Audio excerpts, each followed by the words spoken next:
चिमूर तालुक्यातील नेरीजवळील तळोदी वनपरिक्षेत्र अंतर्गत नेरी क्षेत्रातील सावरगाव, कारघाटा, चिखलापार, खरकाटा शेतशिवारातील नाल्याला अगदी लागून तसेच नाल्यातील व मुख्य मार्गावरील आंबे, साग, आजन, नीम आदीसह इतर अनेक झाडांची वनविभागाच्या नियमांना बगल देत कंत्राटदाराने अमानुष कत्तल केली आहे। सदर कत्तल ही 1 महिन्यापूर्वीपासून सुरू आहे। सदर प्रकरणी दोषींवर कारवाई व्हावी आणि वनविभागाच्या कोणत्या अधिकाऱ्यांची कंत्राटदारासोबत साठगाठ आहे याची सखोल चौकशी करून त्यांच्यावर निलंबनाची कारवाई व्हावी यासाठी प्रहार संघटनेच्या वतीने वनविभागाच्या उपवन संरक्षक वनविभाग ब्रह्मपुरी यांच्या कार्यालयात दिनांक 6 मार्चला निवेदन सादर केलंय। याचाच आढावा घेतला आहे आमचे प्रतिनिधी प्रवीण वाघे यांनी। आज मी आलो आहे वन विभाग ब्रह्मपुरी वन परिक्षेत्र तळोदी बालापूर उपकेंद्र क्षेत्र नेरी कार्यालय या ठिकाणी चिमूर तालुक्यातील नेरी या ठिकाणी हे कार्यालय आहे। सरकार म्हणते झाडे जगवा, झाडे लावा, झाडे जगवा, मात्र याच उपकेंद्रांतर्गत येणाऱ्या सावरगाव आणि कवटाळा बीट अंतर्गत अवैध शेकडो सागवानाची कत्तल केलेली आपल्याला दिसून येत आहे आणि ती कत्तल आज नाही तर गेल्या 1 महिन्यापासून ती कत्तल केलेली दिसून येत आहे।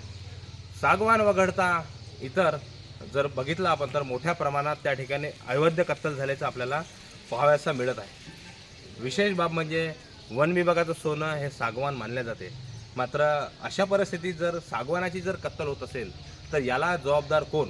1 महिन्यापासून जेव्हा सागवानाची कत्तल त्या ठिकाणी केली जात आहे आणि त्या ठिकाणी जर डिपार्टमेंटच्या माध्यमातून जर दुर्लक्ष होत आहे, 1 महिन्यानंतर जर लक्षात येत आहे आणि क्षेत्र सहाय्यक रासेकर साहेब यांनी सांगितल्याप्रमाणे आता 7 दिवसापूर्वी त्या ठिकाणी आता 7 दिवसापूर्वी कारवाई केलेली आहे असं यांनी सांगितलं। मात्र आज 4 मार्च आजच्या आम्ही काही कारणास्तव या ठिकाणी अहवाल मागायला आलो असता। आज 4 मार्च आज आम्ही आपल्याला 4 दिवसानंतर संपूर्ण घटनेचा संपूर्ण अहवाल आम्ही आपल्याला देऊ असे या ठिकाणी सांगितले जाते। मात्र या परिसरामध्ये इतकं मोठं कार्यालय, या कार्यालयाच्या अंतर्गत काही कर्मचारी असतील, त्यांनी जर 1 महिन्यापासून जर कारवाई केली किंवा 1 महिन्यापासून कत्तल होत असल्यास जर कारवाई केलेली नाही तर मग हे नेमकं चाललं कसं काय प्रकरण असाही कुठेतरी प्रश्न निर्माण झाला आहे। नुकतंच ताडोबामध्ये 3 ते 4 दिवसापासून झाडे लावा, झाडे जगवा आणि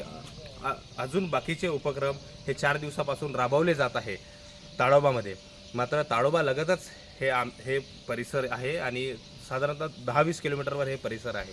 तिकडे एकीकडे जर कार्यक्रम होत असेल आणि दुसरीकडे जर सागवानाची कत्तल होत असेल तर याच्याकडे चंद्रपूर जिल्ह्याचे पालकमंत्री जातीने लक्ष देतील का आणि कारवाई करतील का हा मोठा प्रश्न निर्माण झाला आहे। आपण माझ्या बाजूला पाहू शकता, अवैध झाडाची कत्तल झालेली आपल्याला दिसत आहे, त्याच्यावर कायदेशीर कारवाईप्रमाणे मार्किंग दिसत आहे, मात्र कागदोपत्रीवर अजूनही कारवाई झालेली नाही।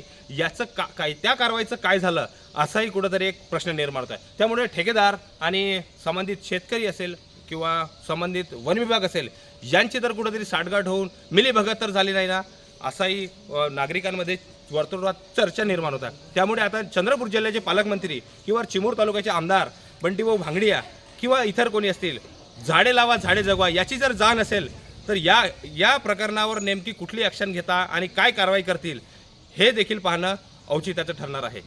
कॅमेरामॅन संकेत ठाकरेसह Praveen Waghe, Star Maharashtra news, Chimur, Chandrapur. Praveen Waghe, Star Maharashtra news, Chimur.